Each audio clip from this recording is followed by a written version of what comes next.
Tá tudo bem aí, Marta? Marilda, tá tudo bem? Tá jóia. Tá, tá bom o som, gente? Tá bom? Queria pedir a Marta.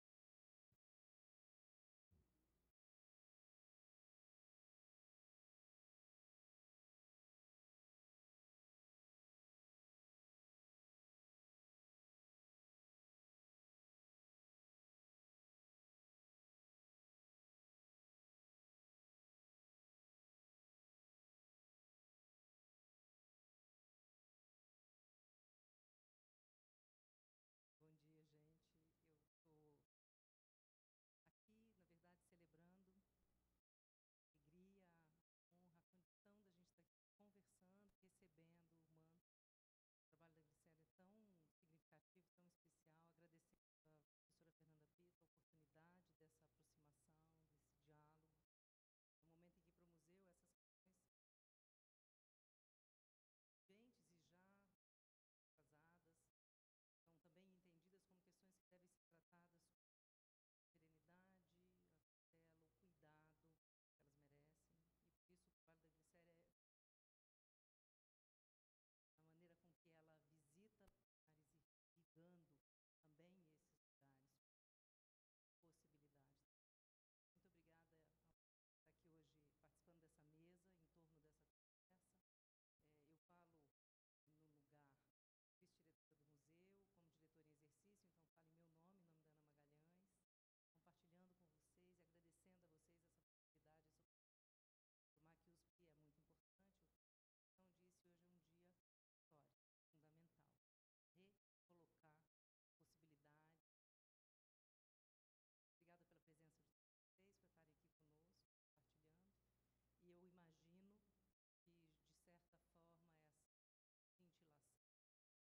estar aqui hoje participando dessa mesa, em torno dessa conversa. Eu falo no lugar vice-diretora do museu, como diretora em exercício, então falo em meu nome, em nome da Ana Magalhães, compartilhando com vocês e agradecendo a vocês essa possibilidade, essa oportunidade. Que USP é muito importante, o que eu disse, hoje é um dia histórico, fundamental. Recolocar possibilidades. Obrigada pela presença de vocês, por estarem aqui conosco, compartilhando. E eu imagino que, de certa forma, essa cintilação pôde também ser percebida pelos visitantes do museu ao longo dessa semana. Então, da equipe de curadoria e de concepção desse trabalho, da maneira como ele perdurar mais do que um momento, ele poder estar, dar tempo para que outros esse contato terem se organizado, imagino que deve foi ganho assim. Eu acho que a gente começa uma linda manhã no sentido de fechamento dessas. Espero que seja bem começo, bem semeado. Obrigada, Marta. Bom, obrigada a todos, todas e todos que estão aqui com a gente nessa roda de conversa. Para a gente é celebrar, né? É um momento de celebração, de encerramento de um ciclo, que é esse ciclo do Manto em Movimento aqui em São Paulo. É um festejo, né, desse encontro, dessa aliança, dessas trocas, né, que a gente pôde tecer ao longo desses 4 meses, né, desde setembro, mas de tecituras que já vêm de muito mais tempo, né? Tem pessoas que estão aqui, como a Augustin, a Juliana Gontijo, a Juliana Café, que já conhecem Glicéria, já se enfeitiçaram no feitiço do fio há mais tempo, né? E Benjamin, que é uma cadeira que está faltando aqui, né? Que está lá na Casa do Povo esperando pela gente, Caio, Olga, Ana, Laura, Lívia, Laura, né, e tantas outras pessoas que se engajaram nessa exposição e nesse projeto, né, nessa exposição que encerra hoje na Casa do Povo e nesse projeto que a gente desenvolveu ao longo desses meses, que é o Manto em Movimento. Como eu disse, tem pelo menos uma cadeira aqui, e dessa cadeira de várias outras pessoas que está faltando, né, que é do Benjamin, mas ele mandou um texto que eu queria ler aqui, né, para marcar essa presença do Benjamin com a gente, né? Ele pediu para ler. Ele fala assim: não consigo estar com vocês agora, mas estou segurando o fio aqui do outro lado da cidade, na Casa do Povo, com a Ana, com a Laura, com a Lívia, com a Olga, com o Jean, né, e muitas outras pessoas. Esse projeto, o Manto em Movimento, foi e tem sido uma experiência Conforme o manto ia costurando mais relações, nós íamos nos tornando um coletivo. E conforme nós nos tornávamos um coletivo, o manto ia ganhando mais agência. A cada visita, ele crescia e assim foi seguindo sua caminhada, levando consigo todas as pessoas que ele articulou e segue articulando. O projeto como um todo nasceu, para mim, de duas inquietações principais. Como pensar um projeto adaptado à prática que pretende apresentar? Não bastava mostrar ou expor, no sentido de pôr para fora, o manto para que ele estivesse visível e vivo. Foi preciso pensar uma forma que não lhe tirava toda a sua potência como agente. Daí fomos questionando noções que costumam pautar o mundo da arte: exclusividade, objetualidade, originalidade. Para isso, fizemos gestos práticos e simples. Tentamos falar baixo para podermos ouvir o manto. Tentamos deixar visível a pesquisa que Célia fez com seu povo ao longo de muitos anos. Tentamos expandir a capacidade do manto circular, permitindo que o que Glicéria tem rotulado de chamado pudesse ser ouvido. A segunda pergunta: como criar alianças e tecer solidariedades concretas entre mundos? A questão da memória parece ser um território fértil para isso. As violências são, infelizmente, compartilhadas entre muitos povos. Ao invés de serem linhas de corte, essas violências formam uma experiência muitas vezes traumática, mas a partir da qual é possível elaborar reflexões conjuntas, respeitando a alteridade de cada povo. Surgiram assim perguntas: como lembrar quando esquecemos? Como retomar o que perdemos? Como formar comunidade? Esse projeto é só um momento numa caminhada que começou muito antes e que ainda vai muito longe. E fico feliz em poder ter sido um aliado, cercado das pessoas aqui reunidas pelo feitiço do fio.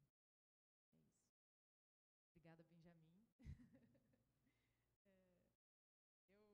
Eu não tenho muito a acrescentar, né, a não ser que, para nós, eu acho, né, que estamos nesse mundo dos museus, da pesquisa, da universidade, né, foi muito interessante a gente poder observar, né, e se observar, né, nesse processo, nesse voo do manto, né, nesse manto em movimento.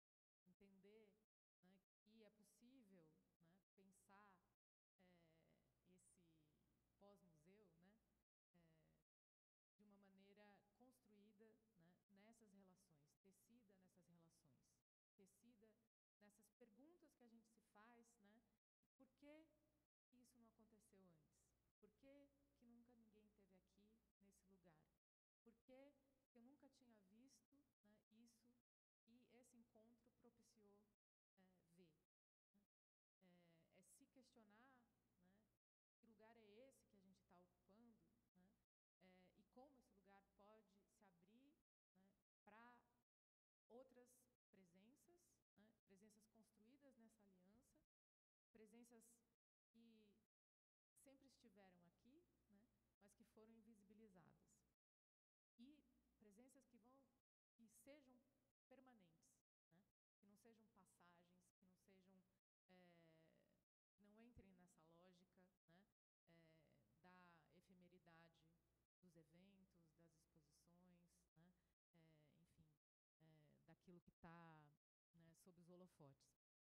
Então, acho que foi muito importante, assim, né, pensar justamente como esses critérios que Benjamin falou, né, da exclusividade, da originalidade, do ineditismo, né, pautam muitas vezes as nossas práticas, né, e como é possível a gente refletir sobre isso, né, e fazer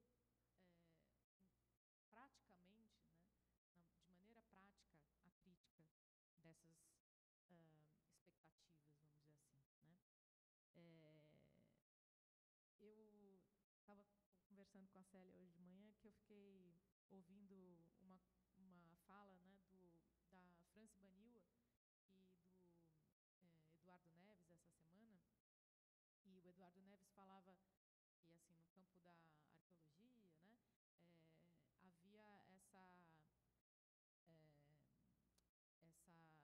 constatação, vamos dizer assim,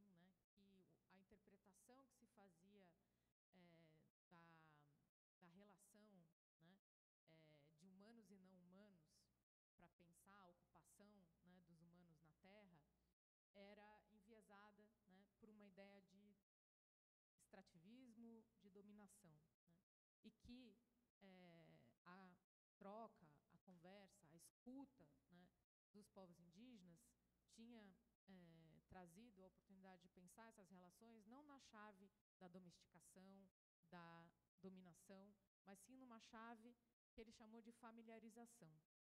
Aí a Franci Baniwa falou, eu entendo isso como uma negociação, né? Uma negociação que implica em respeito, que implica em conflito, né? Que implica em entender, né, que é uma relação que está se dando, né, e que tem uma agência do lado de cá e do lado de lá que precisa ser negociada, né. Eu acho que essa relação a gente experimentou aqui, né, nesse Manto em Movimento, né, como criar, né, estratégias para negociar, né, essas relações de um jeito que não seja pautado, né, pelas coisas que a gente já está acostumado a fazer, né, pelas categorias, pelas estratégias, né, pelos modos de operar que as instituições, que os espaços de arte, que o sistema da arte, né, tem como a sua norma, né. E acho que eu só tenho a agradecer da gente ter se juntado aqui, né, e sido levado por esse feitiço para aprender a pensar diferente. Obrigada. Queria passar a palavra para o Caio. A gente vai fazer um jogral, tá, gente? É uma conversa, assim. Daí a gente abre para as perguntas de vocês, para a gente seguir nessa troca. Bom dia, meu nome é Caio Lescher, eu sou curador assistente na Casa do Povo. Queria dizer também que estou muito feliz de estar aqui, estou muito honrado de estar hoje no encerramento desse ciclo, mas também de ter participado com todas vocês.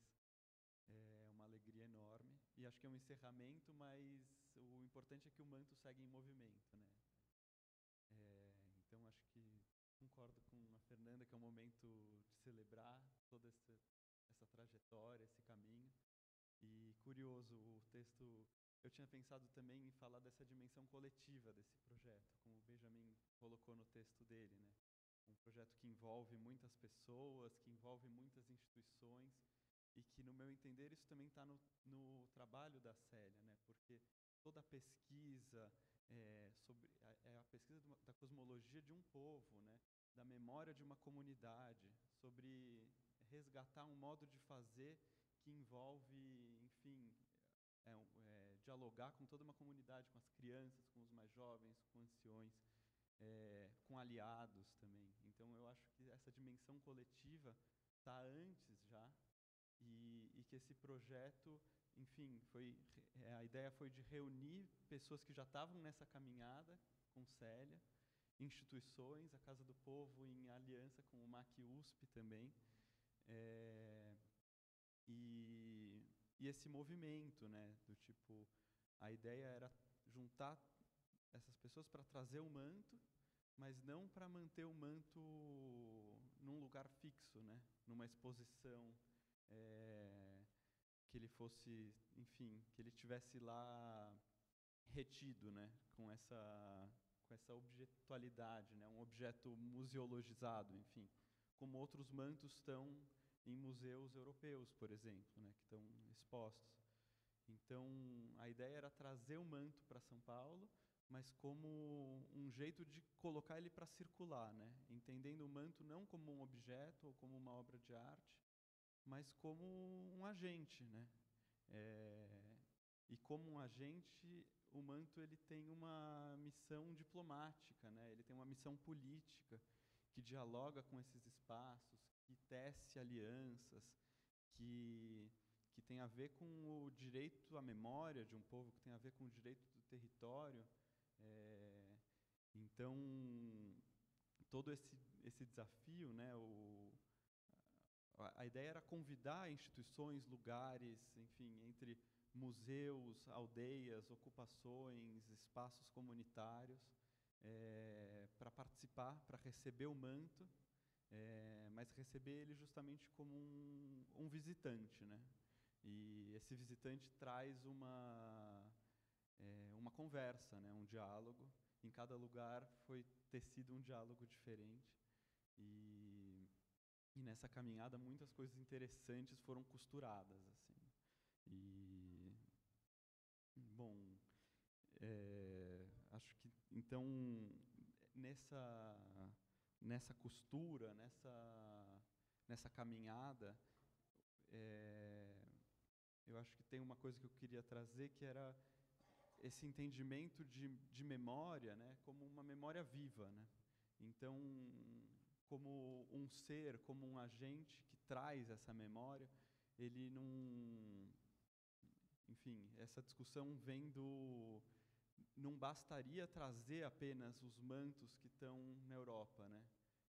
Isso pode ser interessante, isso está sendo discutido, mas os Tupinambá estão vivos, então o trabalho da Célia tem a ver com costurar mantos para os vivos, né?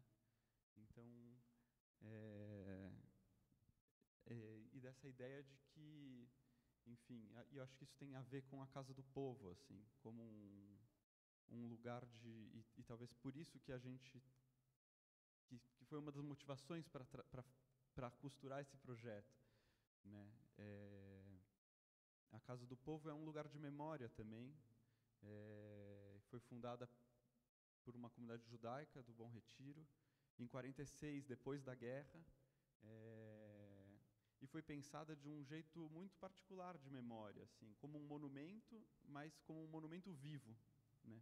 E num lugar de que lembrar do passado, o melhor jeito de lembrar do passado é agindo no presente.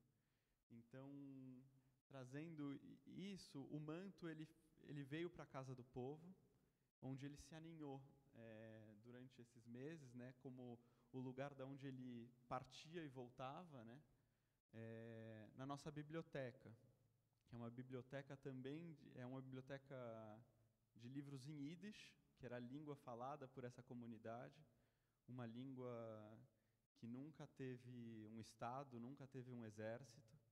A gente fala que é uma língua errante, porque ela existia cruzando as fronteiras nacionais, né? E esses livros foram, para a gente, eles são também sobreviventes. E o nosso desafio, um pouco, com essa língua que a gente não fala mais, ou que a gente fala muito pouco, é como se reconectar com esse passado, como conseguir, depois de um processo traumático, reelaborar esse passado, né? Então, para a gente, esse diálogo de trazer um manto, dialogar, se aninhar, colocar suas penas perto das páginas desses livros, tem um diálogo e uma acho que vocês me ouvem ainda? Ah, tá, voltar. Tem um diálogo e uma proposta de tecer uma aliança mesmo entre povos, e jeitos de lidar com uma memória depois de processos muito traumáticos, né? De reinventar essas tradições, até porque muitas vezes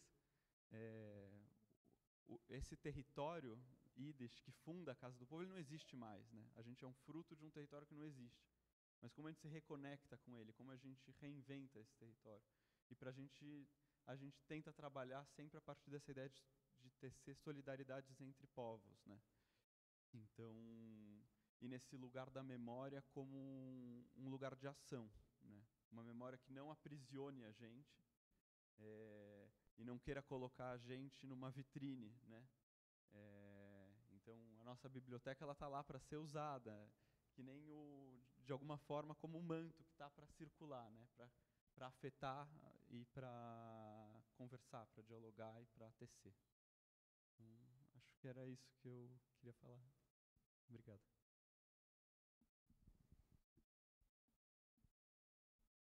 Obrigada. Oi, gente, bom dia. Bom vê-los numa manhã de sábado, de chuva, ainda por cima.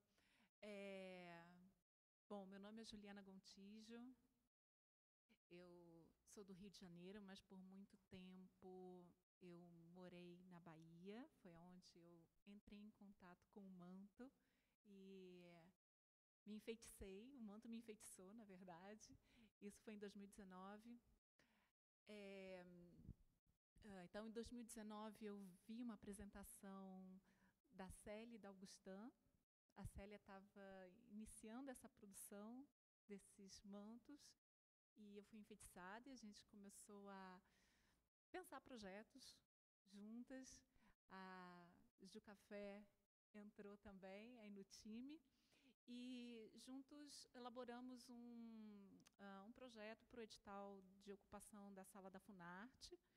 E fizemos a primeira exposição lá em 2021, uma exposição que, já pelo edital, ela precisava ser itinerante. Então, o manto ele foi exposto na sala da Funarte, depois ele foi para Porto Seguro, né, onde eu e a Augustin ainda mora, eu morava, e fica perto, né, da aldeia do Serra do Padeiro, a aldeia da Célia, e depois o manto e a exposição como um todo foi para a aldeia da Célia, para a Serra do Padeiro, né? Fez um voo de volta. E o que eu quero comentar aqui, acho que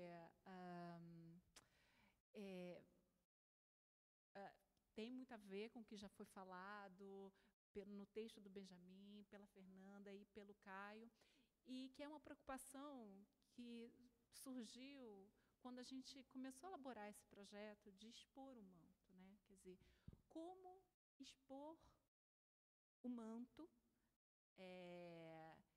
sem torná-lo um objeto de arte, no sentido de como não voltar a colonizar esse manto, que é um descendente dos mantos que estão na Europa e que foram levados de uma maneira tão violenta para esse lugar. Como não museificar, no sentido, eu anotei até a palavra que eu estou falando, de aprisionar dentro de uma vitrine, de neutralizar a potência de ação, né, como esse ente que é um manto, que ultrapassa o conceito mesmo de arte, né? A arte, na forma como eu vejo o manto Tupinambá, a arte é pequena perto do manto, né? O manto transcende. E então, assim, eu estou lendo um livro que está sendo muito comentado atualmente, da Françoise Verger, né, de como decolonizar o museu, né, e ela fala como o museu que todo museu é colonial, né? A ideia de museu é colonial. E a gente pode pensar também como a arte é um conceito colonial, né? Como a arte é um sistema colonial. O que não significa que a gente não possa utilizá-lo. E aí eu lembro do Jair Desbel, que ele fala das armadilhas para as armadilhas, né? Como fazer uso desse sistema de arte, dessa nomeação enquanto objeto artístico, mas para falar sobre o território, para falar sobre a demarcação do território, para utilizar a arte como uma forma de luta, né?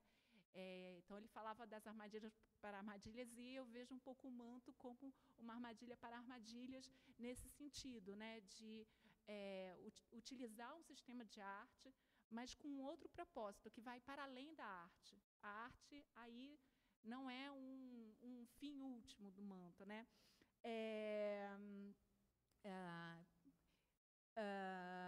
Então, assim, a gente teve essa preocupação, né, ao momento de levar o manto para uma sala de exposição.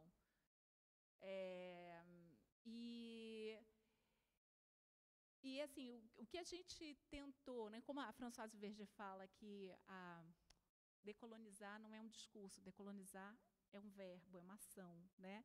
Então, acho que isso tem que estar refletido em práticas, né? Como é que dentro da prática curatorial a gente consegue lidar com esse desafio, né?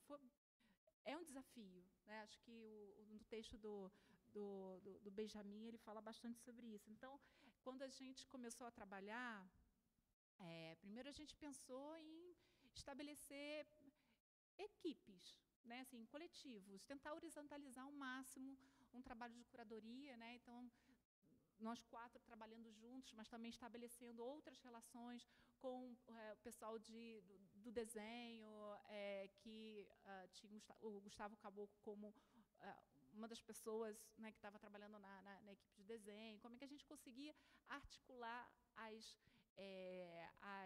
decisões e as execuções do trabalho de uma forma mais horizontal, com uma maior capacidade de escuta e uma maior articulação entre heterogeneidades, né, assim, entre práticas e posturas diversas, né, frente a uma exposição, né. Então, assim, o primeiro passo foi a gente tentar realmente trabalhar no coletivo desde tentando exercer o coletivo realmente, né, o máximo possível. A gente trabalhou em época pandêmica, né, então, e cada um num lugar, né, assim, uma parte da equipe em Porto Seguro, a Ju em São Paulo, o Gustavo Caboclo em parte em Curitiba e parte já não sei por onde, né, que ele estava andando. Então, nossas reuniões eram online, o que, né, era como era possível ser feito naquele momento. E uma outra coisa que eu acho que foi uma experiência que, não sei, para mim foi muito marcante. Nós precisamos, nesse processo todo, escutar os encantados. Quer dizer, os encantados falavam com a Célia, né? E a gente escutava a Célia, que nos trazia as mensagens dos encantados.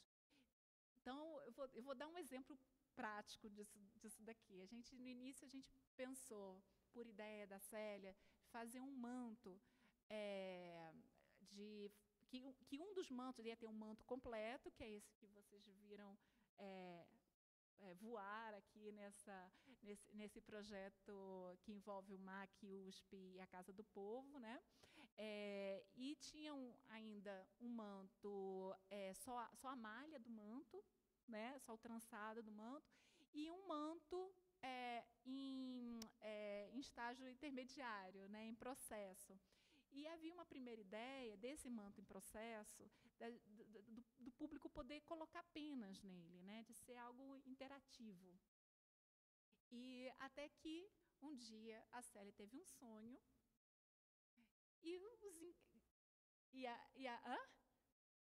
um sonho bem forte, onde assim, a Célia chegou para a gente, né, numa reunião online pela manhã, contando o sonho, falando, gente, eu entendo que os encantados me disseram que o manto é um segredo tupinambá e que a gente não deve compartilhar isso, pelo menos não agora, né? Depois a Célia pode complementar isso. Mas então a gente já mudamos, né, a configuração, então já não ia mais ter a interatividade, tudo que isso demandaria, né, uma pessoa também para estar lá fazendo essa intermediação dentro do espaço expositivo, por um pedido dos encantados. Então, acho que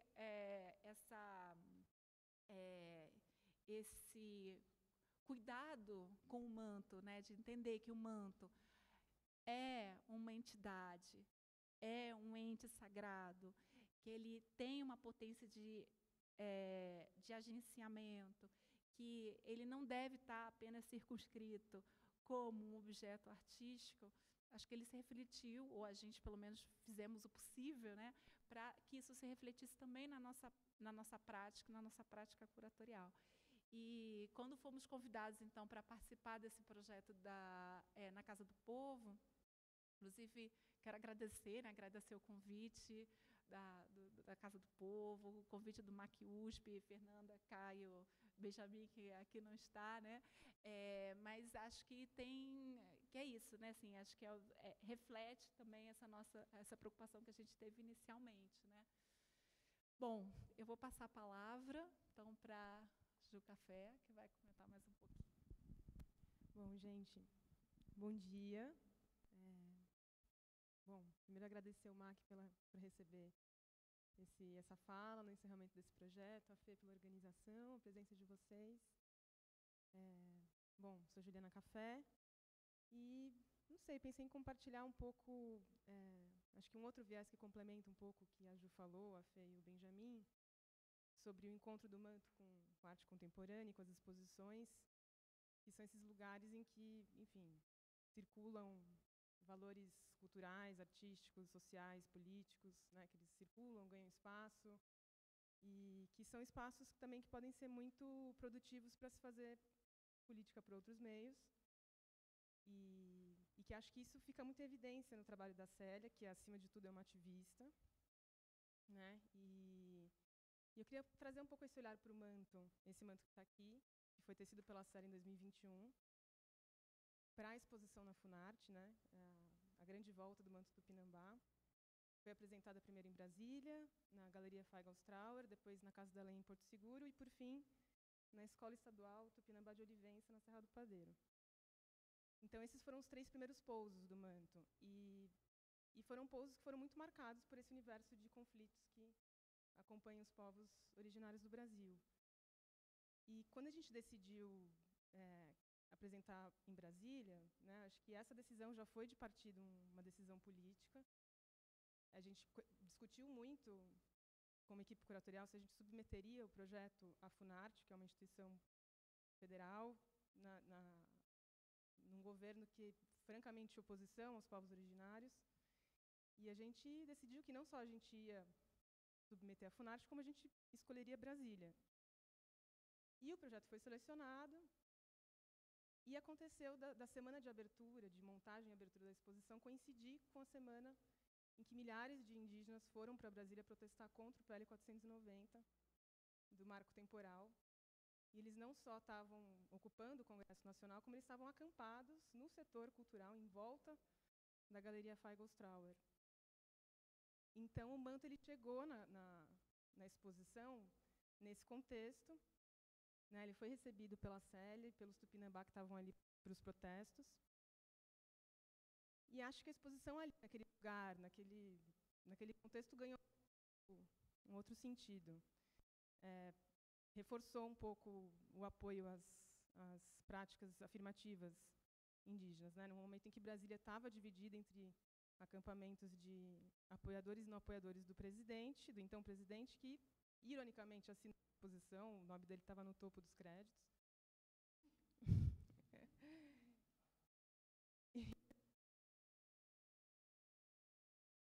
Depois disso, a exposição foi para Porto Seguro e, mais uma vez, também foi marcada por episódios que marcam essa perseguição. Né? A Célia foi para a abertura junto com um grupo da aldeia.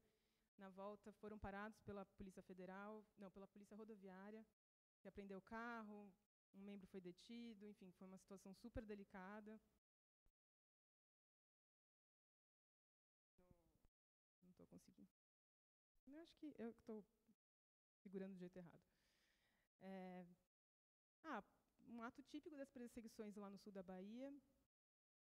E então, quando o manto vem para cá agora em 2023, para a exposição do Manto em Movimento, acho que decidimos, né, como o pessoal já falou, não deixar ele parado na sala expositiva, mas fazer ele dar esse giro e fazer essas alianças, essas relações com outras comunidades, com outras instituições e de fato, reforçando essa luta. Né? E uma exposição documental também, que refaz esse encontro da Célia com o manto Tupinambá e também fala um pouco da luta pelo território. Né?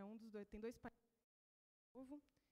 Um deles faz um paralelo entre a luta pelo território e os pousos do manto, reforçando também essa retomada que ele também performa. Né? E foram muitos pousos, acho que tem alguns que foram muito significativos nesse sentido, né, que foi na aldeia de Calipeti, teve na ocupação 9 de julho, que a gente pôde ver a Célia junto com a Carmen Silva, teve o pouso no Jamaque, que a gente pôde ver a Célia junto com a Mônica Nador, enfim, lugares de resistência que dão as mãos também nessa luta pelo território. o pouso na PUC São Paulo, que a Célia entregou uma carta que vai ser enviada ao Papa, em que ela fala sobre o papel da igreja nesse histórico de perseguição e chama uma audiência.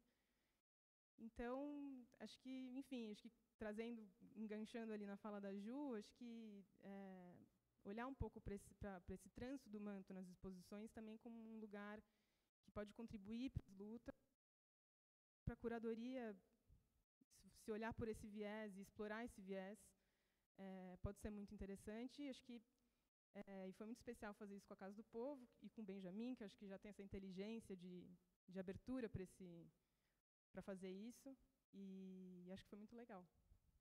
Isso.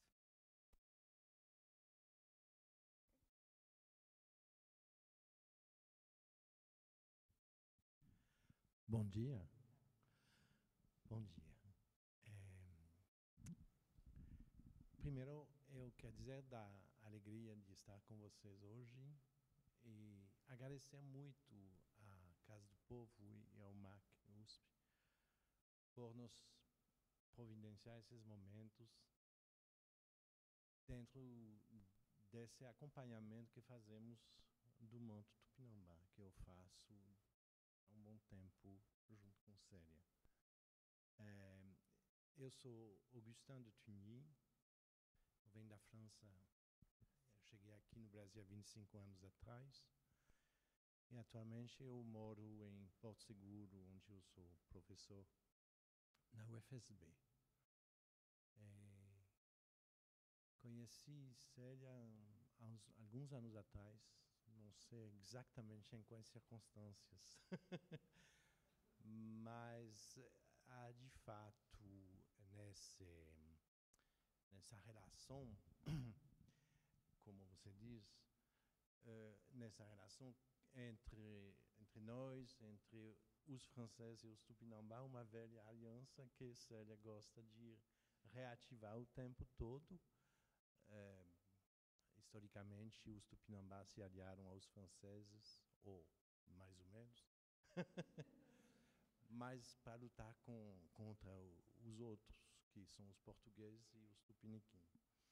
Bom, então essa história é velha, mas eu gosto muito de ouvir Glicéria reativar ela nesse momento. E é exatamente nessa ativação de relações e essa possibilidade de constituir de novo comunidades, mesmo através da história, mas que se reativam, que eu acho que a potência do manto trabalha. É isso Benjamin anunciou no seu texto.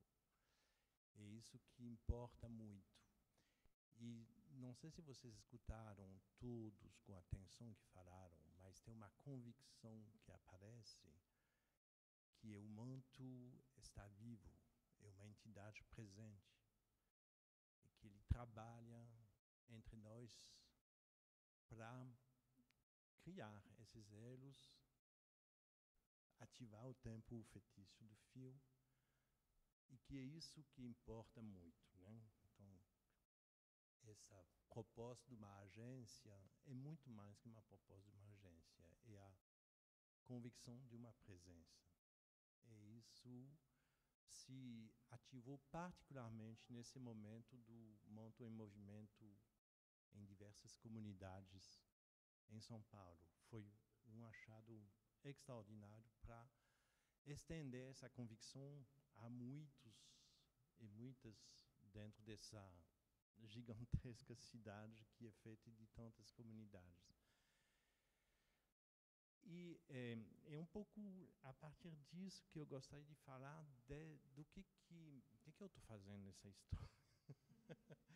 O que eu estou fazendo nessa história e como é história rica e que interroga particularmente o que é um francês no Brasil que se interessa às artes, a história das artes, e como tem, através do diálogo que nós temos com Glicéria, e a partir de Glicéria com outras entidades que são os encantados, e que são o surgimento também do manto, e de novo em retorno à convicção da sua presença e ao mesmo tempo a convicção das presenças dos 11 mantos ou 13 mantos que estão na Europa, que visitados por Célia conversam com ela, dizem da sua presença viva, às vezes nos subterrâneos com ar-condicionado, nos museus blindados, etc. Mas são também entidades vivas. E por extensão, bom, acho que muitos de vocês já tiveram acesso a esses relatos de Célia, do primeiro contato que ela teve com o manto Tupinambá, que está conservado ou guardado no Museu des Arts Premiers do Quai Branly, em Paris, quando tem essa convicção que o manto é feminino. E quando ela traz isso para nós, ela me fala isso, e me diz isso, o manto feminino. Augustin, o manto feminino. E ela me fala isso porque ela requer um retorno. Então, o que eu faço? Eu vou buscar. Vou buscar textos, imagens, relatos do século XVI, dos momentos onde se falava ainda dos mantos, né? Ela fala isso, mas externo. E encontramos imagens, encontramos textos que estavam apagados de uma certa maneira pela história vingente. Ok, isso é um fato que se corrobora e que tem uma importância grande para o que seria um historiador da arte. E que quando nós temos a convicção da vida, da presença viva do manto elaborado, que vem a surgir pelas mãos de Célia, quando, por extensão, temos a convicção da presença viva dos mantos nas reservas, nos museus europeus, vamos fazer voltar à vida também imagens e textos que insuflam uma comprovação viva, atualizada em atos, através da feitura do manto hoje e da presença dos mantos guardados, fechados na Europa. Então, os textos e as imagens se animam da presença do manto. E isso é muito tocante, né? Porque não são mais documentos, são muito mais que documentos. Eles são articulados por esse mesmo impulso de vida, presença que organiza as relações, reorganiza as comunidades, nasce e faz viver um território que é o território da Serra do Padeiro. E é isso, a inquietação que o manto traz para uma pessoa que se interessa para a história da arte e para a presença dos documentos. Tem muitas histórias, anedotas, mas eu acho que o que eu falei aqui é suficiente para dizer, eu acho que muitos de vocês trabalham com a história da arte, trabalham com essas possibilidades de trazer o testemunho dos documentos, das obras, e o que eu quero dizer é que tem uma possibilidade de articular outras conexões. E foi a relação com o manto que me colocou nesse caminho. Obrigado, Célia.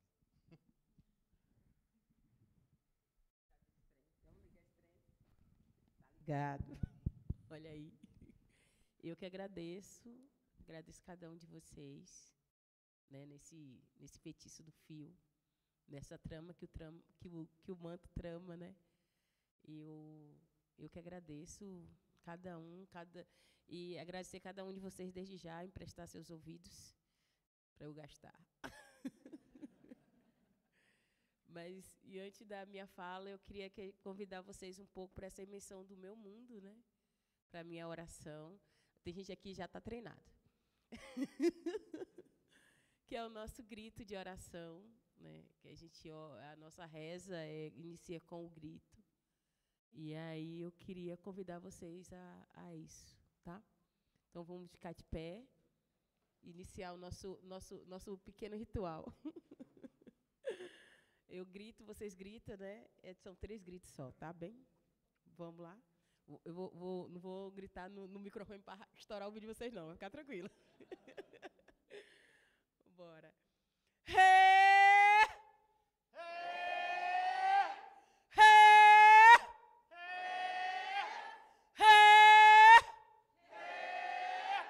Oi, vamos, minha gente. Oi, que uma noite não é nada.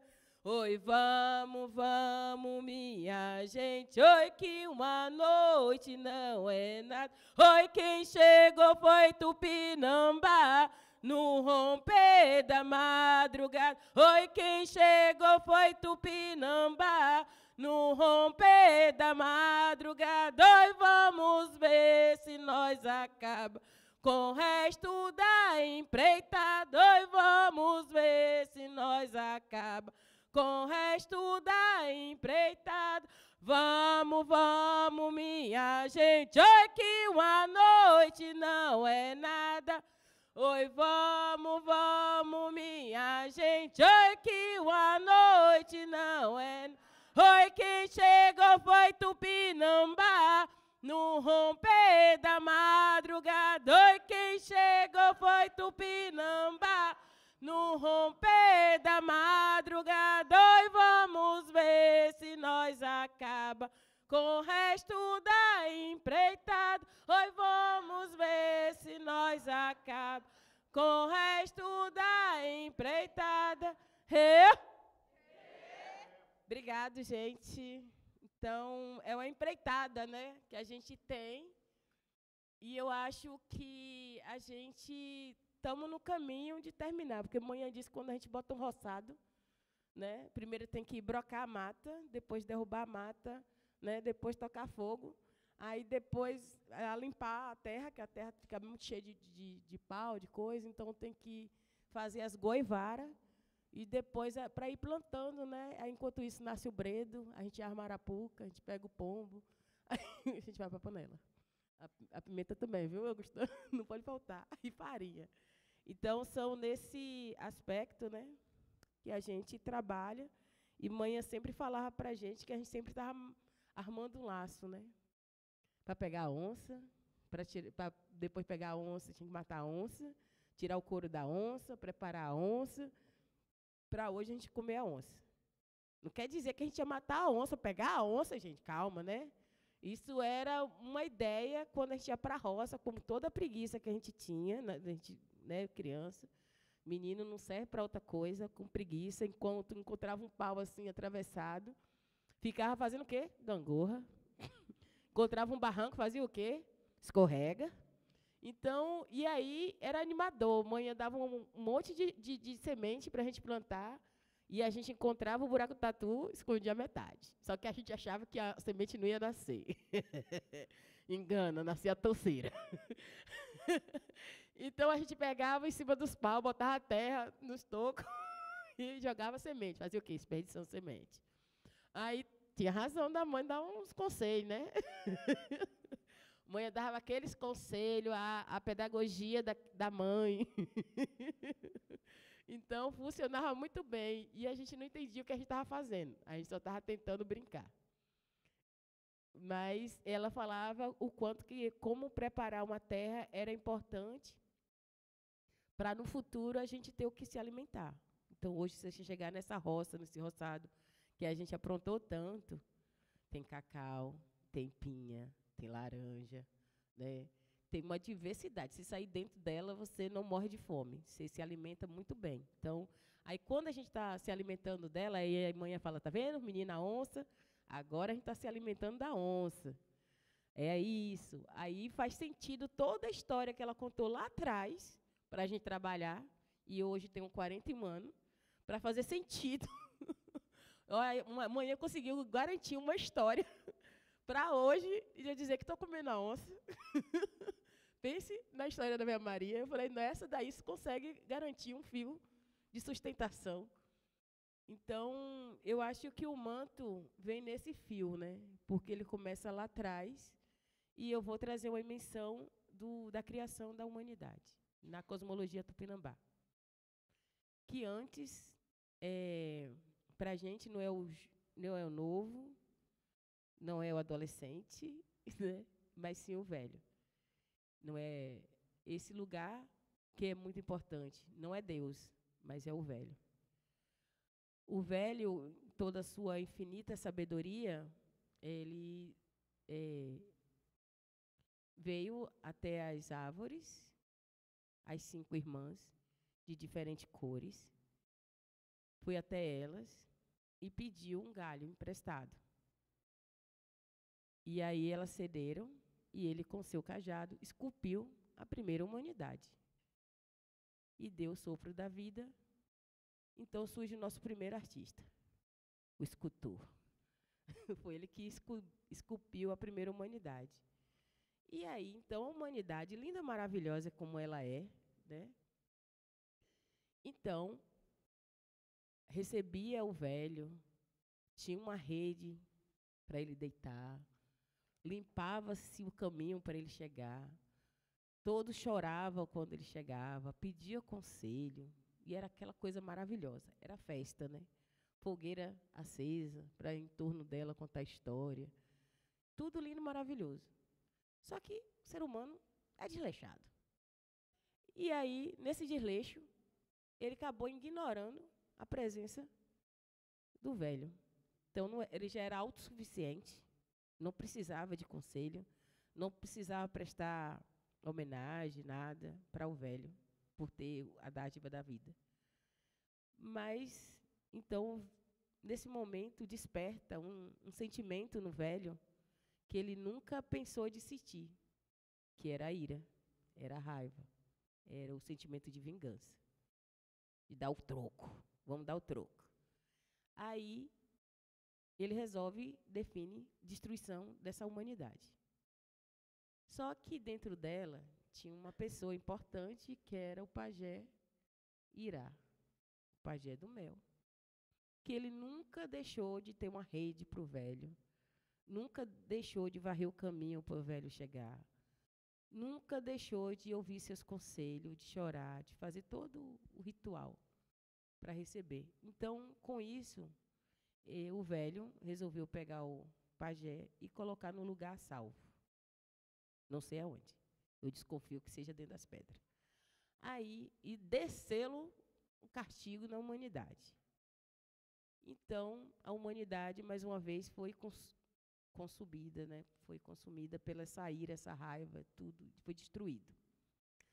E o velho foi lá, depois de destruir tudo, foi lá e trouxe o pajé.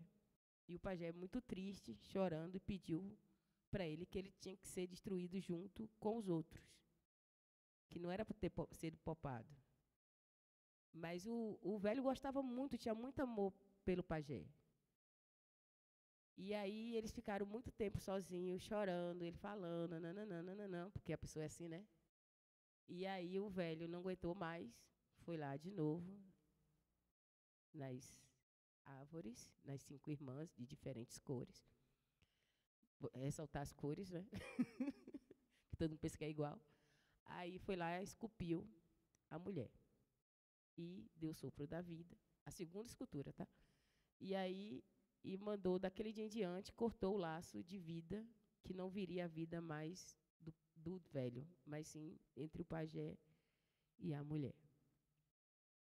E aí, nessa inspiração toda, ele entra nas montanhas, das pedras, que é o nosso, que a gente acha que é esse lugar, o portal, né?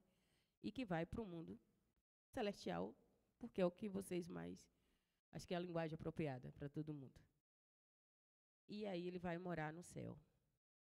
E aí o pajé vai povoar a terra. E eu acho isso maravilhoso, porque as pessoas pensam... E aí, fim da história. Aí o pessoal acha, não, isso é ideia, porque nós viemos do barro. Aí eu falei, certo. A gente pega o barro, amassa, molda e queima. Ele solidifica, certo? Nós pegamos uma árvore e queima. O que é que sobra? A cinza, né? Se nós pegar uma árvore e deixar lá, ela apodrece, cria micróbios, nananana, né, espalharela, e fica lá o cerne, que é o osso. Então, se pegar um ser humano, joga para lá, deixa debaixo da terra, ele apodrece, cria micro-organismo, aqueles micróbios, e sobra o quê? O osso. Então, se eu pensando nisso, porque ainda aí a gente está pensando no lugar da morte, né? Mas se vocês olhar hoje para a mão de vocês, para a digital de vocês, se vocês olharem para uma madeira serrada, vocês vão ver que a sua identidade está dentro dessas florestas, essa árvore. Provo que quando você está doente, você precisa de um chá. Você tem que ir lá pedir licença nas plantas, pegar as plantas, fazer um chazinho e você logo melhora.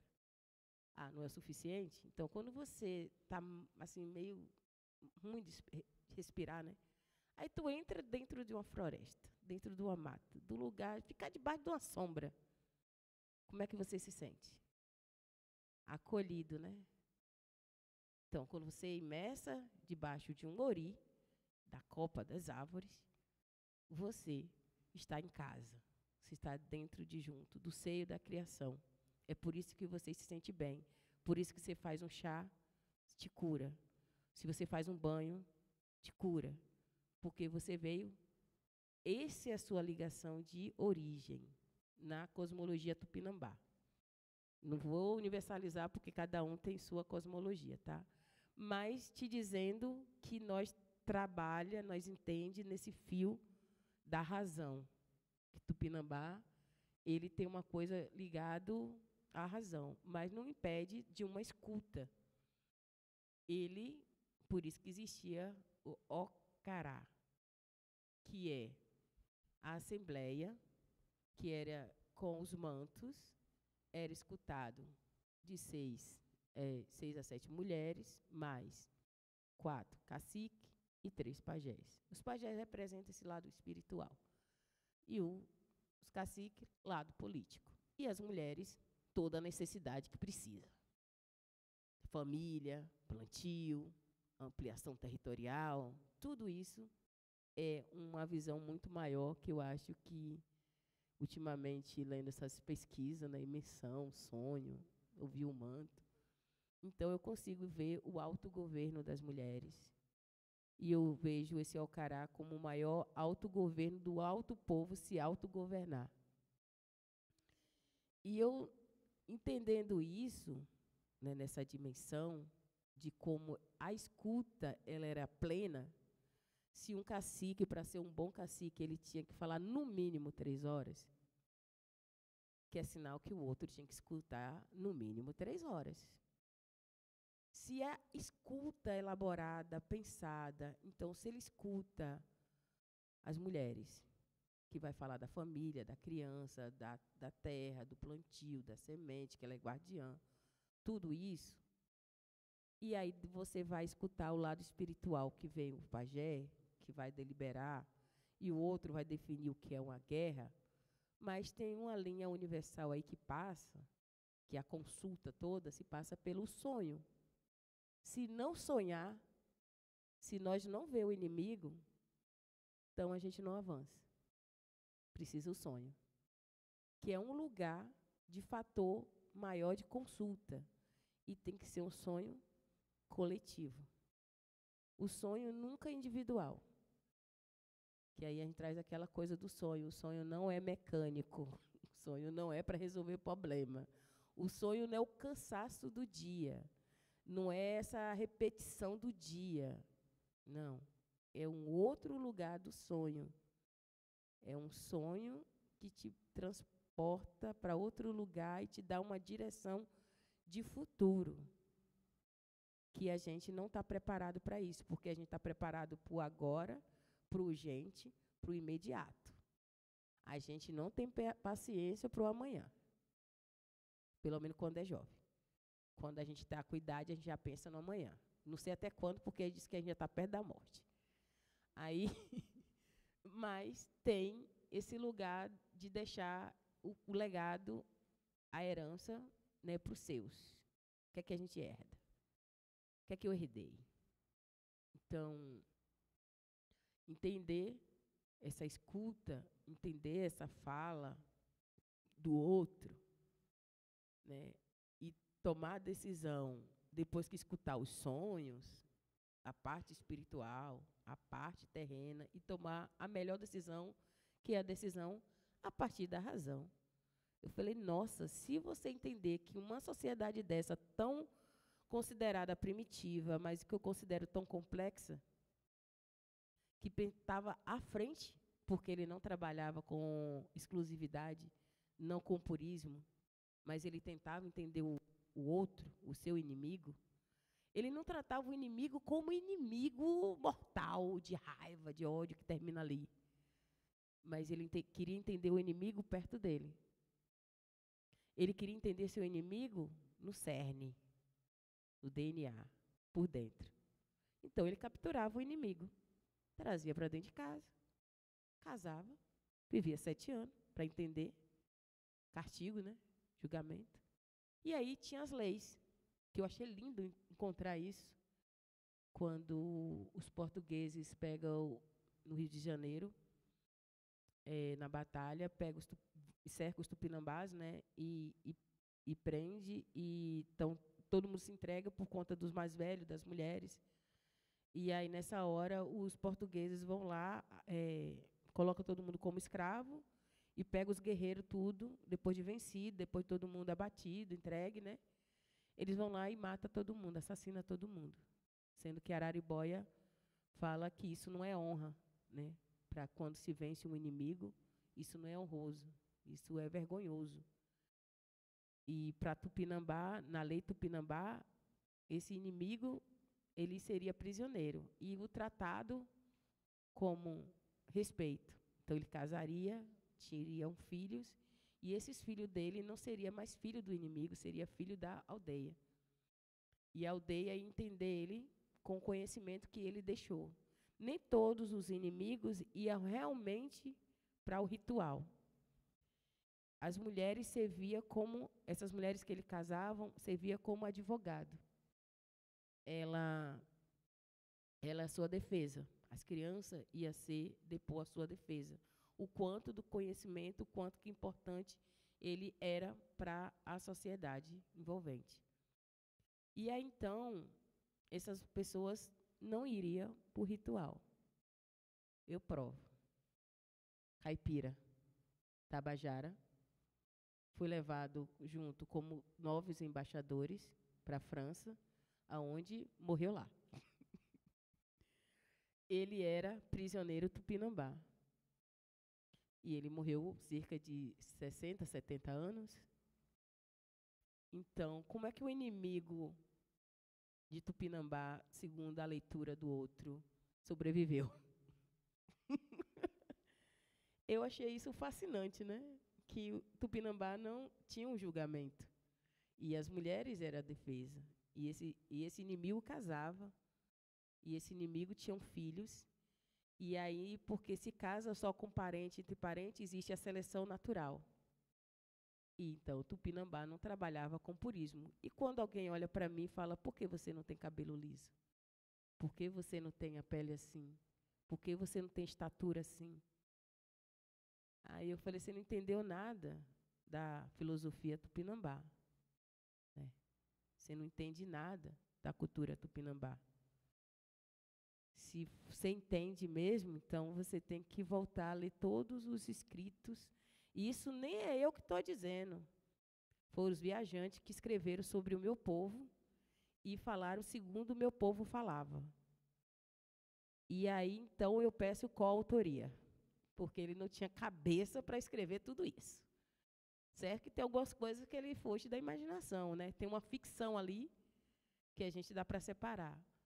Porque aí eu considero, tipo, não sei se vocês já foram numa roça de feijão, num paió, que é onde desce no cacete, num monte de semente, aí tira as paias e sobra só a semente. Aí depois tem que botar na peneira, soprar, para separar, né, o bagaço, né? E depois dessa peneira, você vai passar para outro momento, que é a separação da semente, do que é pedra, do que é bagaço. E aí você vai selecionar só a semente que vai ser para comer, não é isso? Eu faço assim na leitura, quando eu leio dos viajantes, quando eu olho uma imagem, eu sei o que é fantasia e eu sei o que é meu. Porque eu nasci na aldeia, por mão de parteira, fui criada toda nessa imensão. Então, eu venho de uma linhagem de pajés, né? Então, vocês podem olhar para essa casca, né? Mas você não entende o que a gente entende como entender o outro por dentro. Né? As pessoas acho que nunca parou para pensar no que significava o ritual antropofágico, né? No seu turno. Eu acho que as pessoas, eu sempre falei, que as pessoas ficou na morte do prisioneiro. A leitura só conseguiu chegar até aí, até o abate. Mas não conseguiu ver o ritual antes e o processo que se deu. E como sobreviver à diversidade. Porque veio uma mudança do oceano em que ninguém estava preparado. E eles também, os pajés, não tinham condições de frear essa mudança. E como sobreviver a essa mudança?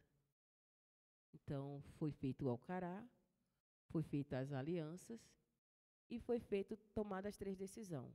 O enfrentamento direto, que deu a mortes eminentes, né, também. Teve essa recuada para dentro do território, para o centro da mata, e teve essas alianças com o inimigo. Aliança francesa, portuguesa, em algum momento, holandesa, espanhola. Então, diferentes, todas elas foram feitas, todas elas, e fez com que a gente sobrevivesse. Aí eu falo que eu não sou colonizada, porque eu não falo francês, né, Augustin? Talvez um bonjour, ça va, né? Convívio, né? Com convívio com Nathalie Pavelic e acho que é Augustin. Não falo português, tive a mostra ameríndia, estive lá em Portugal e eu não entendi uma palavra que as pessoas falavam. Então eu queria que existisse uma tradução embaixo, assim, uma legenda para eu entender, porque eu fiquei, hein? O quê? O que ele disse? Eu não entendia o que ele falava. Britânico eu não falo e espanhol também não. E aí também não falo tupi, também não falo africano. Nós somos a variante. Diz que na matemática existe a variante. Então, nós brasileiros, vou botar nesse âmbito brasileiro, né? Que as pessoas dizem que é colonizada, eu lamento dizer a vocês que vocês não foram, porque nós tupinambás fizeram a resistência. Então, a gente não fala nenhuma dessas línguas porque a gente estava aqui para impedi-los. E entender que o todo, né, a gente estava resistindo o tempo inteiro. Quando as senzalas que as pessoas pregam que estava vazia, não estava, porque nós fomos escravizados. Então, quando fugia, os negros iam junto e ficava nas aldeias. Depois das aldeias, que eles saíam, deixavam os velhos, algumas pessoas se tornavam quilombo. Nós éramos os melhores na Ibirapema, de qualquer espadachim da França. Como é que um povo sabia treinar luta de guerra, usar Ibirapema, arco e flecha, treinava para a guerra, e hoje não sabe nada da tua própria cultura. E hoje a gente tem uma capoeira, e a capoeira vira África. Me conte o segredo. Que história é essa? Que foi nos consumindo junto com essas camadas e desaparecendo. Porque, que eu saiba, o meu povo domina os 21 pontos de facão. Possa ser que essa Ibirapema seja substituída pelo esse facão. Para ser bom no ponto do facão, tem que treinar com mangangá. Vocês sabem o que é um mangangá, né, gente? Uma abelha bem grande que dá na mata, e o bicho valente virado no cão, mora 3 dentro de uma casa, e você tem que ser bom no facão, porque ele voa de todas as direções, e o ferroada dele é mortal. Então, se você se defende dele, consegue lutar com ele, para ele dizer que você venceu ele, ele traz para você uma folha verde. E aí ele pega e te entrega essa folha verde. Se tu pegar, então você é o melhor dominador da Ibirapema. É treinado com um besouro, com a grande abelha, o mangangá. Isso é contado pelos mais velhos, lá na aldeia. E aí eu ficava apaixonada, porque eu queria aprender o ponto do facão. E ele tinha uma dança, né, porque tem que amarrar uns pau, né, e deixar e jogar em todas as direções, diferentes tamanhos, e você tem que se livrar para não atingir o seu corpo. Você tem que ser bom. E eu ficava apaixonada, porque minhas tias aprenderam. E eu acho que minhas referências. Então, eu acho que é isso que a gente nunca entendeu de fato. E aí, quando eu chego e começo a entender esse fio do manto, a entender esse lugar que os pessoal querem me enquadrar como artista, que eu acho que isso é uma linguagem da arte, uma ferramenta de trabalho, que a gente pode dizer para as pessoas, ampliar esse entendimento que a escola foi padronizada, né? Tem um jeito de ensinar. E esse jeito de ensinar eu não consigo também compreender, né? Porque tem um limite, né, de compreensão do que o outro ensina, do que o outro aprende. Então, eu aprendi, eu acho, 40%. Eu não consegui aprender muito na totalidade.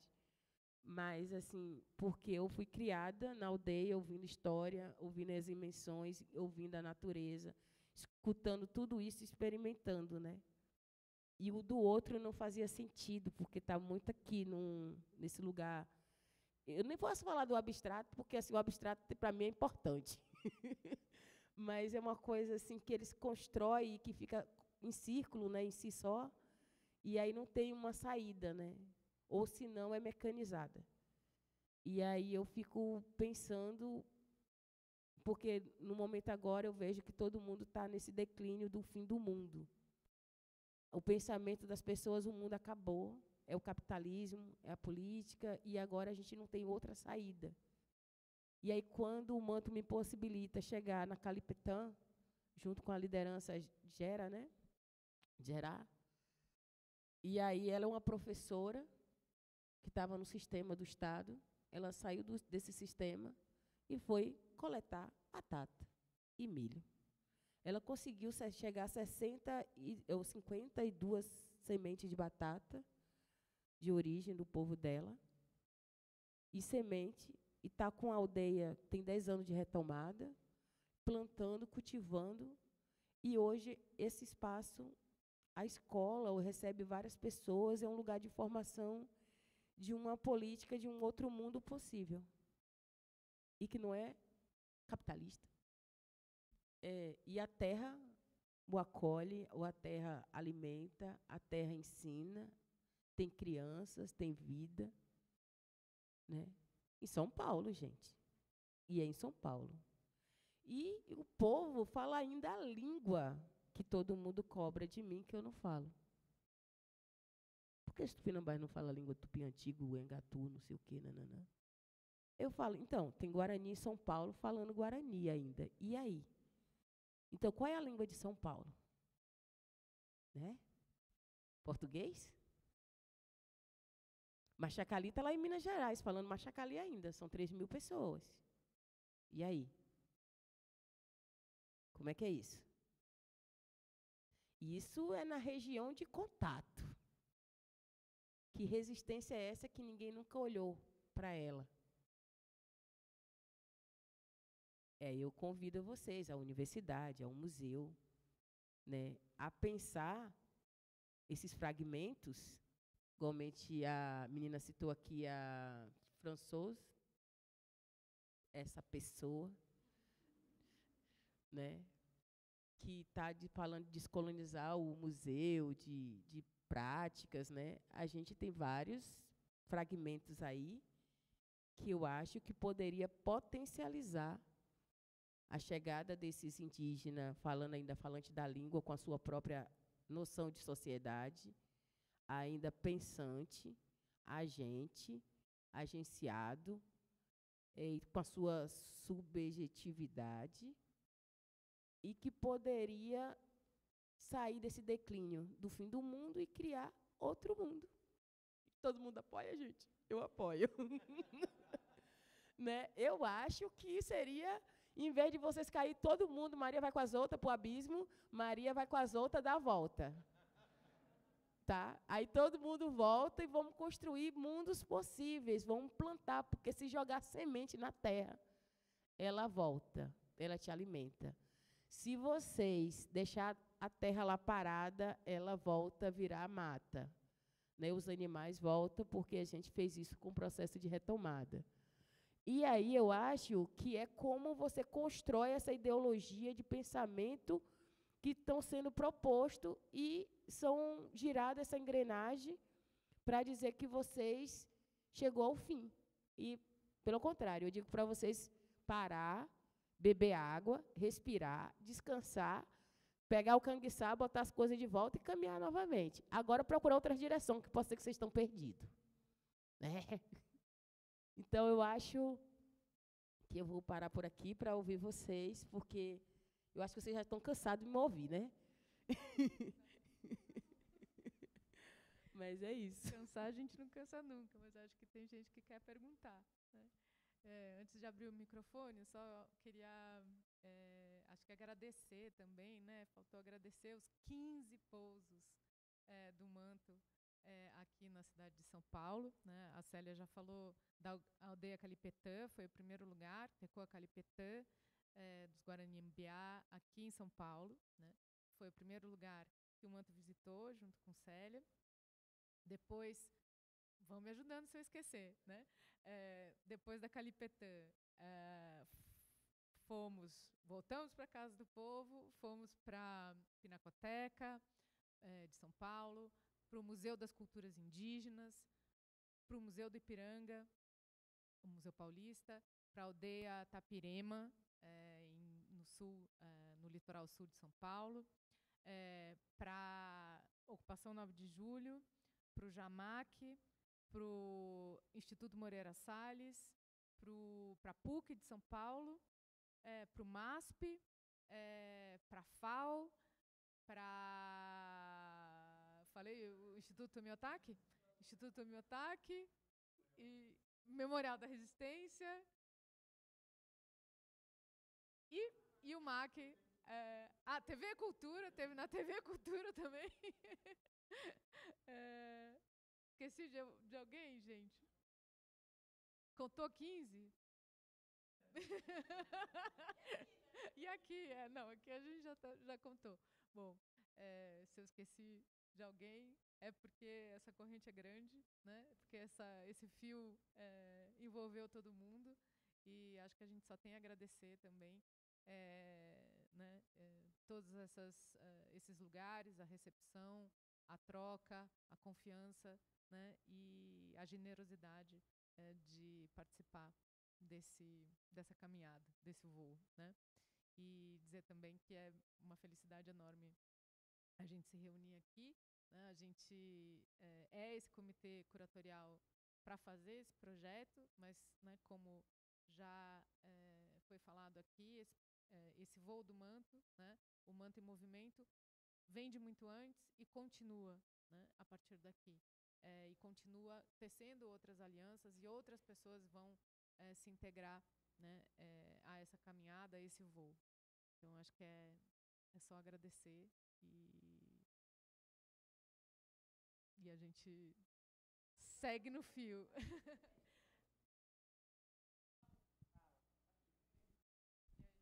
Não, só aproveitando que Não, que falou da Gerá, da Calipetã. Convida para hoje. Exato. Que hoje na Casa do Povo tem uma festa e tem várias atividades, entre elas o encerramento de um outro projeto que a gente está fazendo com a Calipetã, com a Gerá, que é Yandei Vairecó, o modo de viver Guarani, em que o pessoal de lá da Calipetã ensina o Guarani Mbiá para os Juruá, para os não indígenas, ensina a cultura, ensina cozinhando junto, cantando junto e a língua também. E hoje é o encerramento desse projeto. Vai ter um grande almoço coletivo que a turma que participou vai cozinhar junto com o pessoal da Calipetã e está todo mundo convidado para comer com a gente. Pois é. E vai ter feira com outros parentes lá, com os parentes Caiapó, né, parentes Yaualapiti, e mais gente também envolvida aí nessa comunidade da Casa do Povo. E é o último dia também para ver a exposição que está na biblioteca. Então, que tem os mapas que a Ju comentou, da pesquisa viva da Célia, do território, tem vídeos também, e também tem áudios, e também tem um mapa, tem os registros desses pousos, né, também. Tem um mapa que mostra por todos esses lugares que o manto passou. Então, todo mundo que quiser, a gente vai sair daqui e vai para a Casa do Povo, está todo mundo convidado para festejar aí com a gente, participar do almoço. A gente pode abrir agora para perguntas e a gente queria convidar vocês a da gente fazer uma rodada de perguntas e uma conversa aqui, depois a gente subir todo mundo junto para visitar o manto aqui, lá no 6º andar, na exposição Tempos Fraturados. Ele está visitando a exposição, né, que é uma exposição do acervo do MAC USP, e a gente vai se despedir do manto aqui, né, e preparar a viagem dele lá para a Casa do Povo. Bom, queria só dizer que a Olga Torres, que é dessa gangue aqui também, está aqui presente, e a gente agradece muito dela ter conseguido vir aqui, tendo que cuidar de todos esses pontos aí da festa também lá na Casa do Povo. Perguntas?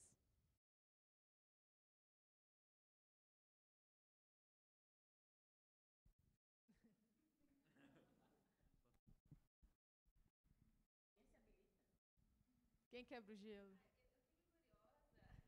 Precisa do microfone? Glicéria, eu fiquei curiosa assim, mais para saber como que você falou que vem de uma linhagem de pajés, né? Como que você se conecta ou recupera ou começa a praticar essa feitura desse manto, a entrar em contato com essa tecnologia, com esse segredo? Como que foi essa trajetória mesmo para você de vou confeccionar, de criar com quem você aprendeu? Estou curiosa para ver mais dessa sua trajetória mesmo. Obrigada.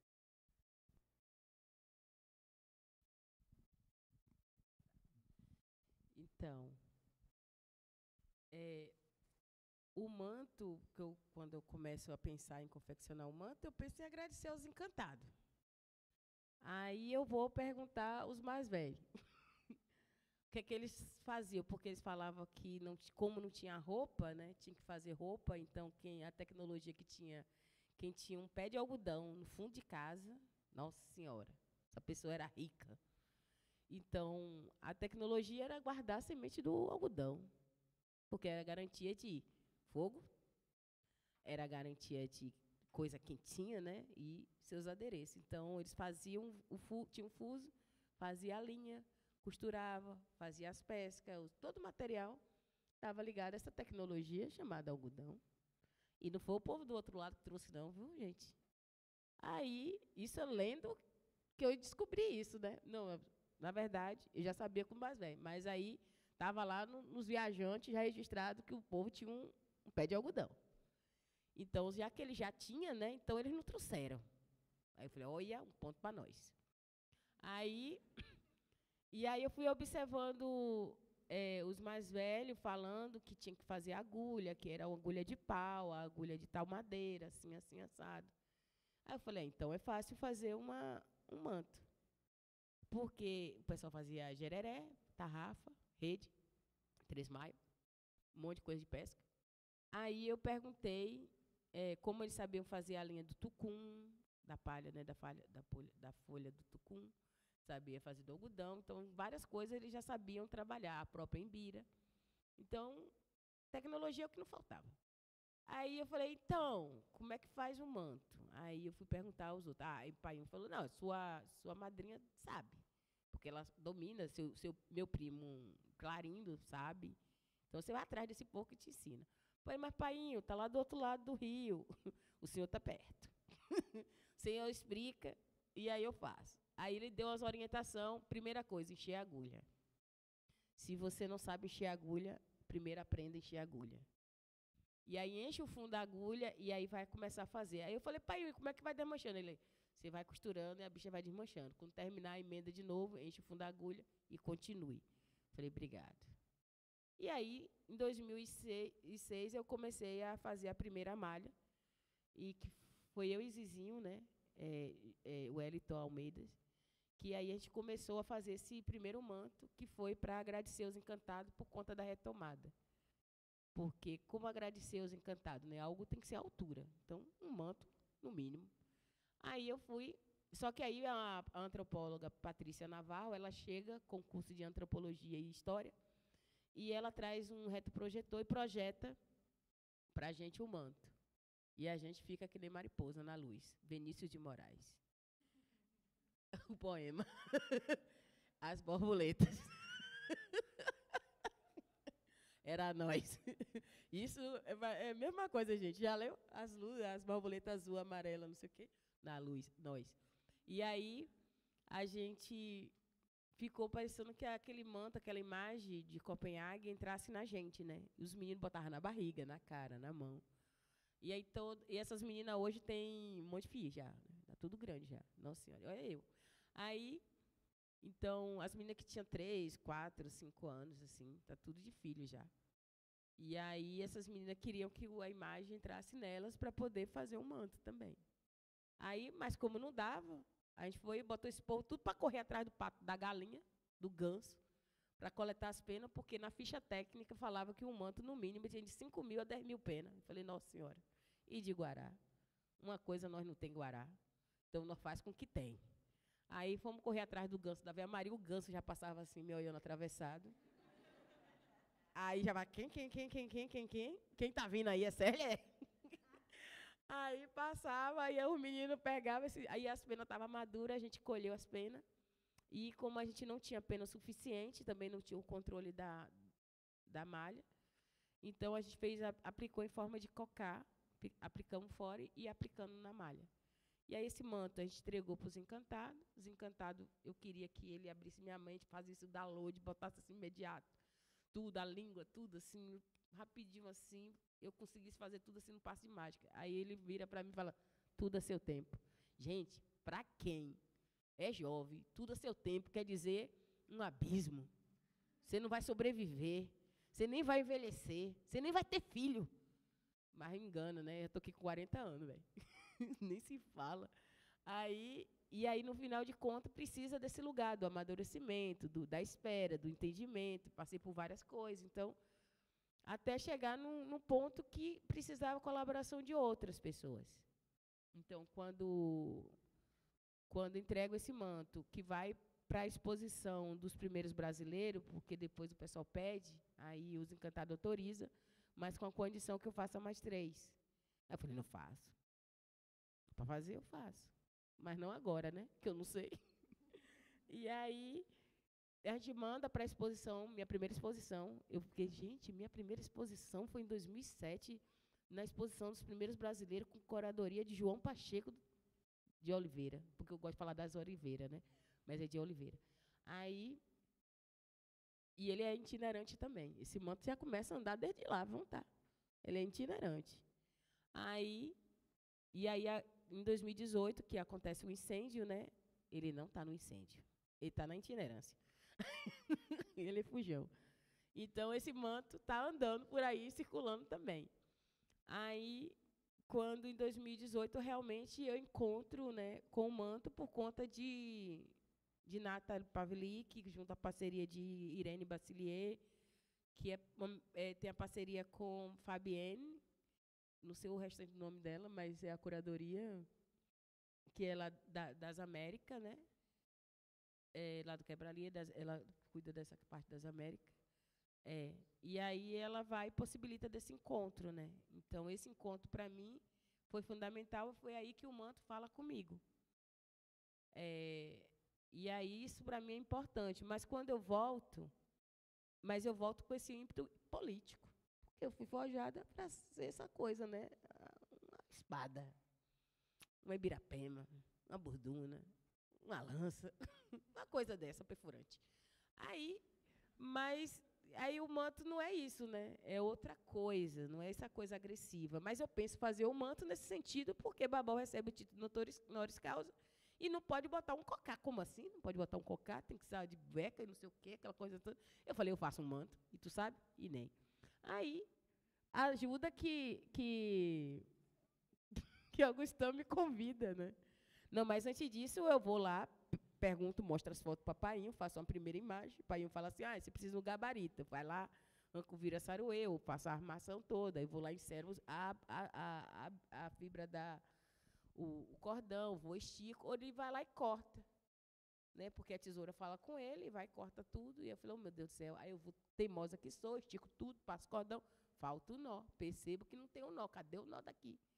Aí eu volto, ficar de depressão por um dia, Augustão me liga, me convida para ir dar uma aula com ele, né, sobre arte e artefato, que eu achei lindo, maravilhoso, e era tratado da questão das arte e efêmera, por conta, aí trazia essa questão do manto, fazer e tal, e tinha uma oficina, alguma coisa com os pescadores, né, filho de pescadores. Vou explicar porque eu estava lá. Não, então, era dentro de uma disciplina, um componente curricular que chama Arte, Artefato, Artesanato. E a ideia era convidar Célia para, sabendo dessas intenções, desses primeiros passos, eu tinha montado um apanhado de tudo que nessa época eu conseguia encontrar sobre o manto tupinambá. Eu apresento para a Célia os 11 mantos que estão presentes na Europa. E outras coisas. E, particularmente, eu encontro imagens que foram refotografadas por Lívia Melzi, que faz, nessa época, um grande apanhado também do modo de conservação dos mantos tupinambá nos museus europeus. E, dentro desse que se chama Étude pour un monument tupinambá, e dentro disso ela vai fotografar fotografias antigas dos anos 30, de quanto o Museu das Kulturen, na Basileia, recebeu um manto que vinha de Aarau, de uma outra cidade alemã, e o fotógrafo anônimo tem um interesse particular para os nós. E mostra, assim, em detalhe, esses nós que foram fotografados por ele, refotografados por Lívia Melzi, e que eu apresento para Célia nesse momento. Não só me apresenta, como ele dá um zoom. O zoom é a mágica da coisa, porque lá atrás, em 2006, era uma transparência e você tinha que puxar o equipamento para frente, para trás, para poder tentar uma imagem. E lá não, era uma televisão enorme, dá um zoom. Abria a tela assim, ampliou, e a gente ia lá, e a gente ia ver, eu ia lá na tela, né, entender que aquele ponto era um losango, que dividido por outra linha se tornava um triângulo, e que tinha um nó preso. E aí eu falei, minha madrinha sabe fazer, minha madrinha vai me ensinar. E aí, Augustão me traz de volta para a aldeia. E a gente vai junto na casa da minha madrinha, eu apresento ele, minha madrinha, que está lá fazendo o quê? Gereré. Ele vai lá, o quê? Tira foto da gente, da rede, de um monte de coisa. Eu falei, essa pessoa existe. E aí ele vai lá, registra esses momentos comigo, minha madrinha, né? Só que depois eu volto. Eu volto, porque minha madrinha vai pegar na minha mão, vai me ensinar, vai fazer toda aquela coisa toda maravilhosa, né? Como um professor ensina um aluno.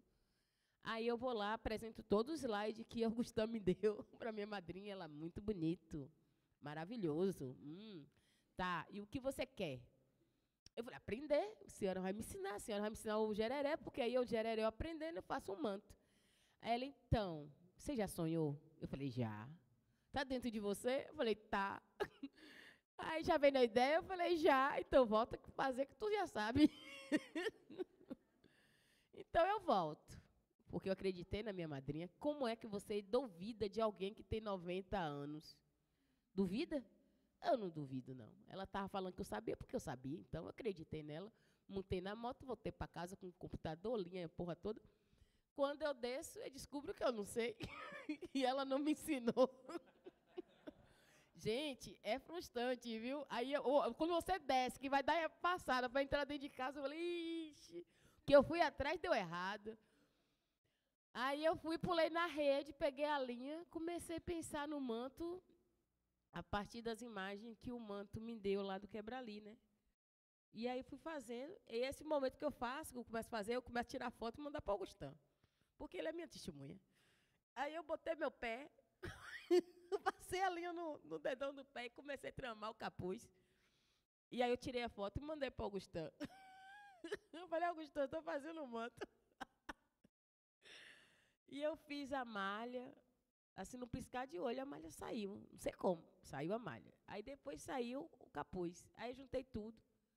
E aí eu peguei o gabarito que eu tinha feito anteriormente, que o Ori tinha cortado, e aí falei, nossa, como eu estava adiantada. Aí eu fui perceber o quanto que eu estava adiantada no processo. Né? Eu não estava nem na malha, já estava já na aplicação. Aí eu peguei a malha, amarrei no gabarito, que Ori dizia que era um A grande, A enorme, né? Uma mamãe, que A grande. Aí eu peguei, amarrei nesse gabarito, e aí que foi a aplicação da pena. Eu ainda achava que eu era artista. Aí eu queria a pena o quê? Branca. Porque eu falei com o Augustão, vamos pintar de pau-brasil, vamos encontrar as cores, porque algumas penas eram pintadas pelos tupinambás. Então, a gente vai pintar pena também. Aí eu falei, vou começar com as penas brancas, porque eu quero fazer um desenho, uns grafismos, porque tinha um manto que tinha um grafismo. E o que poderia eu fazer um grafismo? Eu queria fazer um grafismo também. Aí, e eu achando que eu estava mandando em tudo, né?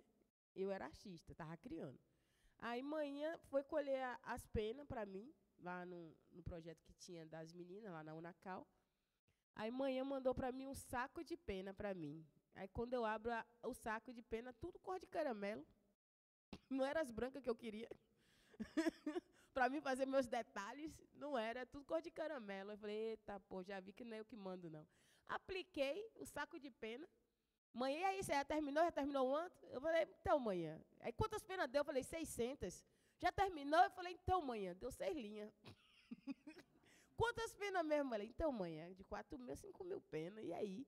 Ela, vixe, a gente vai encontrar isso com aonde? Eu falei, então, manhã. Ela, não, mas se preocupa não, quando madurecer as penas da galinha, eu colho tudo para você. Se preocupa não, não vai fazer. E isso foi importante, porque aí vem a dimensão do sonho, os passarinhos vão deixar as penas para mim, o gato, meu parceiro, ia lá, catava a sabiá, o canário da mata, e ele vinha de junto de mim, aí miau. Aí largava lá, eu ia lá, tirava as penas, toma, devolvia para ele, que ele trabalhou, né, gente? Aí eu colhia as penas, guardava, aí depois veio o sonho, tem que ter pena de pássaros terrestres. Aí eu falei com o babá armou arapuca, pegou as penas, e manhã, cadê o passarinho? Oxi, mãe, eu sorteio. Ou não, porque a gente comia assado. Aí, manhã, né, porque a gente comia, era costumeiro, mas aí, no caso do manto, para a feitura desses mantos, né, eles são tudo de pássaros vivos. Então, galinha, foi tudo coletado. Então, não tem pássaros mortos. E todos os mantos têm essa complexidade da cor do território, por conta das penas que a gente tem, né? E tem essa complexidade da natureza, da recuperação do meio ambiente, né? De pena de gavião, das penas de aranquã. Então, toda essa diversidade de pena que a gente tem lá no território está no manto.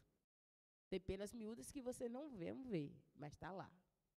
Então, e aí eu descobri que não era eu que era artista, que não era eu que mandava no manto, o manto que mandava mais na gente tudo, e era uma construção coletiva. Então, eu concebo o manto, né? Então, com o aprofundado da pesquisa, eu descubro que eu sou filha do manto, né?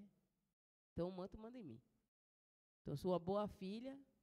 Então, se eu tenho mãe, eu tenho pai, né? Então, tem alguém que manda nele, é o manto. O manto manda em mim.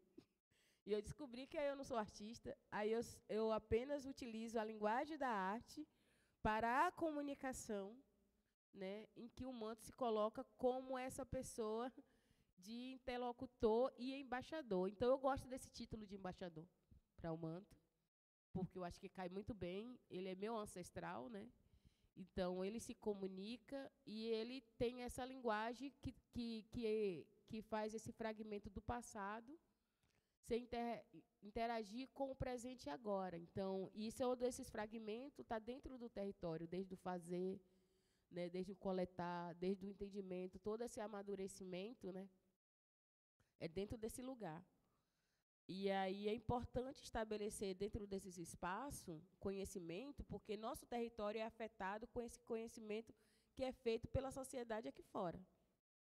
Se você pensa dessa maneira, é os livros didáticos que chegam dentro do meu território. A formação que é dada aos professores dentro do meu território é dentro da universidade. Se a universidade pensa no fim do mundo, né, como é que eu vou dizer que meu mundo não está acabando? Como é que eu vou falar para ele que o mundo não precisa acabar, porque ele quer? Como é que eu posso construir uma possibilidade de que a natureza interaja com os meus, né? Então, eu queria... então, o manto, eu acho que coloca essa questão em xeque do ensino que é estabelecido pela ciência, né, que é colocada como exata, a verdade suprema, e tentar ver se esse fio condutor da universalização do conhecimento tenta entender o conhecimento que é a partir dos territórios e que é composto com toda a sua diversidade, construída nessa dimensão das sociedades indígenas, que são todas diferentes uma da outra, que tem uma diversidade. Nem toda a cultura indígena ela é igualitária a todas, cada uma tem sua especificidade. Então, desde geografia, desde território, principalmente romper essa questão de fronteira. A gente somos de biomas de Mata Atlântica, de Cerrado, Caatinga, Restinga, Pampas. Então, a gente tem fronteiras naturais. Então, e esse povo nos identifica dessa maneira. Eu acho que isso é importante entender, porque a gente é de São Paulo, Rio de Janeiro, Bahia, Espírito Santo, Sergipe, Pernambuco, a gente se dialoga muito bem, né, por conta dessa diversidade, né, desse território. Enquanto quando você vai encontrar os parentes do sertão, sertanista, né, então você vai encontrar esses povos que sabem lidar com esse bioma. Então, dialoga muito bem. E a gente não é identificado por Estado. Estado é o quê, gente? Que ideologia é essa? Que abstração é essa? Quem foi que pôs a gente, que aqui é Nordeste, é Leste, é não sei o quê, e cria uma divisão para a gente, sendo que a Mata Atlântica é um lugar maravilhoso. Então, eu penso que é possível construir outras fronteiras, de outro jeito, de outras possibilidades, possíveis livros didáticos que chegam com conhecimento não fracionado, mas que é possível compartilhar saberes, né? E que permite que outros povos entendam que tem povos ainda falantes da língua e é possível que elas brotem e que sejam frutíferas e que elas espalham semente e que seja bastante virem uma mata densa. Esse é o meu desejo. Acho que eu não sei se eu respondi. Estou na dúvida ainda.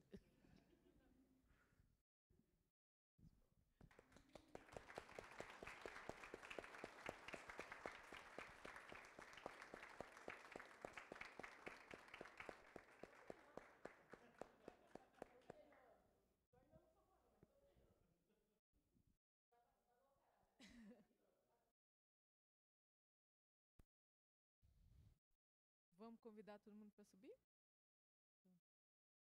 Vamos junto, gente?